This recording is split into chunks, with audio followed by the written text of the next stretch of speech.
Hello साथीहरु, स्वागत छ डिजाइनर्सका टेक च्यानलमा। आई होप सबैजना सन्चै हुनुहुन्छ होला।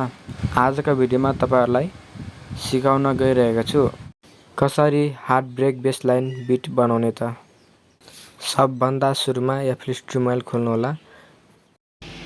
खोलिसकेपछि यस्तो इन्टरफेस आउँछ र यस्तो इन्टरफेस आएपछि प्लस आइकनमा क्लिक गर्नु होला र ड्रम सिक्वेन्सरमा र होल्ड क्लिक गरेर लोड स्याम्पलमा जानु होला। लोड स्याम्पलको चाहिँ माई फाइलमा र यहाँबाट म लिइहाल्छु आफ्नो 3वटा स्याम्पल।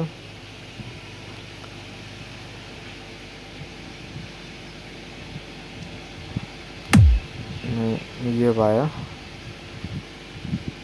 अब अर्को थम्ब किक भइसक्यो। अब थम्ब यहाँ थम्ब हाम्रो। अब यसको अलिकति साउन्ड कम गरिदिनुपर्छ थोरै। र अब फेरि प्लस आइकनमा क्लिक गर्नुपर्छ किनभने अब यो अलिकति ठुलो छ। यसलाई म सानो बनाइहाल्छु पहिला। अब यतिकै ठिक्कको।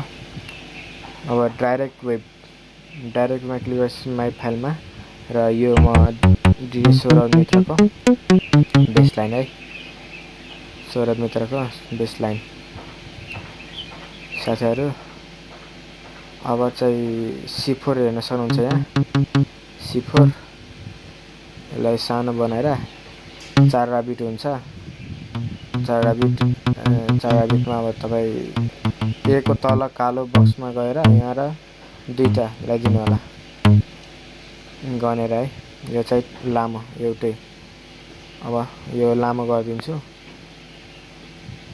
अनि यो गरिसकेपछि अब म यहाँ बिट हालिदिन्छु। फिल इज 4 स्टेपको यसको पनि यस्तै आवाज सुन्न सक्नुहुन्छ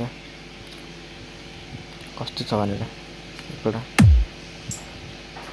यसरी पनि अब यो बिर्सेको थियो, यो पनि हालिदिएको।